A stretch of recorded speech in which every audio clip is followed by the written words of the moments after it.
இடம்பொருள் நேயர்களுக்கு வணக்கம். ஸோ பாகா கல்யாணம் சீரியலை பொறுத்த வரைக்கும் பார்த்தீங்க அப்படின்னா, ஒரு பக்கம் ஐஸ்வர்யா மாட்டிக்கிற நாள் வெகு தொலைவில் இல்லை, சீக்கிரமாகவே மாட்டிப்பாங்கன்னு மட்டும் நமக்கு தெளிவாக தெரியுது. ஸோ ஏன்னா நைட்டு அர்த்தராத்திரில் பிரியாணியை வாங்கி முக்குன்னு முக்கி அதுலேயே வயிறு பெருத்துரும் அப்படிங்கிற ஐடியாவெலாம் எப்படி அவங்களுக்கு கிடைக்குதுன்னு தெரில. ரொம்ப அநியாய மக்கள் இருக்காங்கன்னு வச்சுக்கோங்களேன். அது கடைசியாக இப்போ உடம்பு கொத்துக்காமல் அங்கே நின்று இங்கே நின்று வாமிட் எடுத்துக்கிட்டு இருக்க. அதை பார்த்து எல்லாரும் ஷாக் ஆகி என்னடா ஆச்சு எதிரா ஆச்சு அப்படின்னு சொல்லிட்டு பாட்டி முதல்ல விசாரிக்கிறாங்க. அதுக்கப்புறம் அந்த பக்கம் சித்ரா டீம் கௌதம் டீம் சொல்லி கண்டிப்பாக ஹாஸ்பிட்டல் கூட்டு போகணுங்கிறாங்க. இவங்க ஹாஸ்பிட்டல்லாம் வேணாம், நான் வெத்தலையில் விலகு வச்சுக்கிறேன், அதை பண்ணுறேன் இதை பண்ணுறேன்னா அதெல்லாம் ஒன்றும் தேவையில்லை, கிளம்பு ஓடு அப்படின்னு ஓட விட்டுறாங்க. ஸோ இப்போ அதுக்குள்ளார இப்போ உங்களுக்கு பயம் வேறு ஆகிடுச்சு. இதில் உடனே கௌதம் இப்போ என்ன பிளான் பண்ணுறாருன்னா, அங்கே இருக்க டாக்டர் எல்லாம் யாராவது ஒருத்தவங்களை வச்சு அபார்ட் பண்ணி விட்டுறலான்னு பார்க்குறாரு. அபார்ஷனா பாவி லூசு பயலை அப்படிங்கிற மாதிரி சித்ரா பேசிட்டாங்க. என்ன சொல்லிட்டாங்க அப்படின்னா இந்த பாரு, நம்ம தான் கூட போகிறோம், ஏதாச்சும் நடந்துருச்சுன்னா நம்ம மேலே தான் பழி விடும், இந்த மாதிரிலாம் பிளான் பண்ணக்கூடாது, வேறு ஏதாவது பிளான் பண்ணிக்கலாம் அப்படிங்கிறாங்க. இதில் எத்தனாவது மாதம் அவங்களுக்கு என்ன நடக்குதுங்கன்னு நமக்கு நிறைய கேள்விகள்லாம் இருக்குன்னு வச்சுக்கோங்க. ஸோ இப்போ நடந்ததுக்கப்புறமா சரி ஓகே அப்படின்னு சொல்லி முடிவு பண்ணி இப்போ அவங்க கிளம்பலான்னு பார்க்கறதுக்கு முன்னாடி அவங்க ஃப்ரெண்டு பிரியாவுக்கு கால் பண்ணுறாங்க. ஐஸ்வர்யா கால் பண்ணி அவங்கள்ட்ட பேசினா அவங்க ஏதோ வேறு கோயிலுக்கு போகிறாங்க.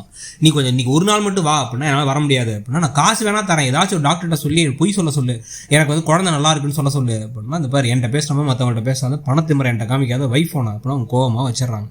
டாக்டர்ஸ்லாம் அதை பண்ண மாட்டாங்க அப்படின்னு சொல்லிட்டு இப்போ இவங்களுக்கு என்ன பண்ணுறதுன்னு ஒரு பக்கம் புரியல. இன்னொரு பக்கம் பார்த்தீங்க அப்படின்னா ராகவன் ஏதோ முக்கியமான விஷயத்த பேசணும்னு சூர்யாட்ட சொன்ன உடனே சூர்யா மேலே போனால் அவரோட ட்ரெஸ் எதையுமே கபோர்டில் காணும். உடனே கோவமாக கேட்டதுக்கப்புறமா எல்லாத்தையும் அயன் பண்ணி வச்சேன், என் கணவர் ஒரு பெரிய டிசைனர், அவர் துணியெல்லாம் நான் அயன் பண்ணி வைக்கணும்ல அப்படின்னு உடனே இன்னும் கிண்டல் பண்ணுறியா நீ, ஒரு புருஷன் மட்டும் மரியாதை இல்லை அப்படின்னு கோவப்படுறாரு சூர்யா. மறந்துட்டாரு இவங்க ரெண்டு பேத்துக்குள்ள சண்டையாக இருக்குது, பேசாமல் இருந்ததெல்லாம்.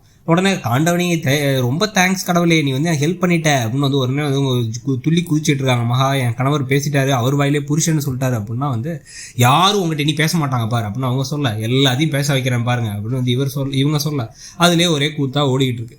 இதுக்கு நடுவில் காயத்ரிகிட்ட ஒரு ஹெல்ப் கேட்குறாங்க. இவங்களை மகாவை எல்லாரையும் பேச வைக்கிறதுக்கு, இன்னைக்கு ஒரு நாள் நான் சமைக்கிறேன், அதுக்கு நீங்கள் ஒரு ஹெல்ப் பண்ணுங்கிறாங்க. என்னது அப்படின்னு பார்த்தா கரெக்டாக ராஜலட்சுமி எதுக்கு நீ சமைக்கல, அவள் தான் சமைக்கக்கூடாதுன்னு சொல்லியிருக்காங்கல்ல அப்படின்னு கோவப்பட்டா ஒரு கையை காமிக்கிறாங்க. கையில் கட்டை விரலில் அடிபட்டு ஒரு பெரிய கட்டு போட்டிருக்காங்க காயத்ரி. ஆனால் எதுக்கு இவ்வளோ பெரிய கட்டு அப்படின்னா, இல்லை நிஜமாவே காயங்கா அப்படி இப்படின்னு சமாளிச்சிடுறாங்க.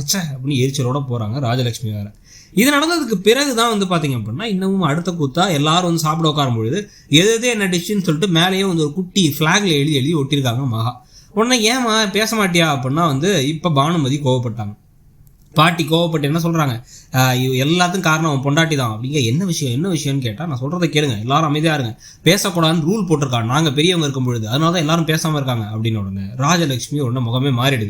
என்ன எவ்வளோ பிரச்சனை ஓடிட்டு இருக்கு, என்ன நினச்சிட்டு இருக்கு அப்படின்னு எல்லாரும் குடும்பமாக திட்ட உடனே, இல்லை மண்ணு மிதிக்க போகிறா அப்படின்னா, மண்ணு மிதிக்கிறனா என்ன, நம்ம இந்த மண்ணில் பிறந்தோம் மண்ணில் தான் போயிடுவாங்கிறது தான் திருநீரை தலையில் பூசுகிறோம், அவள் சாமி சிலை வடிக்க போகிறா, அது அவ்வளோ தூரம் கம்மியாக பேசிக்கிட்டு இருக்க, அறிவில்லை உனக்கு அப்படின்னு பானுமதி பேசி அவள் அவள் வீட்டுக்கு போகிறதுல என்ன தப்பு அப்படின்னு தாத்தாவும் பேசின உடனே ராஜலட்சுமி எந்திரிச்சு, நான் ரூல் போட்டது தப்பு தான், என்ன மன்னிச்சிருங்க, ஆனாலும் இவ விஷயத்த நான் என் மனசை மாற்றிக்கவே மாட்டேன் அப்படின்னு 100வது முறையாக சொல்கிறதோட இன்னைக்கு எபிசோட் முடியுது. ஸோ இன்னைக்கு எபிசோட பற்றி நீங்கள் நினச்சிங்கிறத சொல்லுங்கள். தேங்க்யூ. இடம்பொருள் நேயர்களுக்கு வணக்கம்.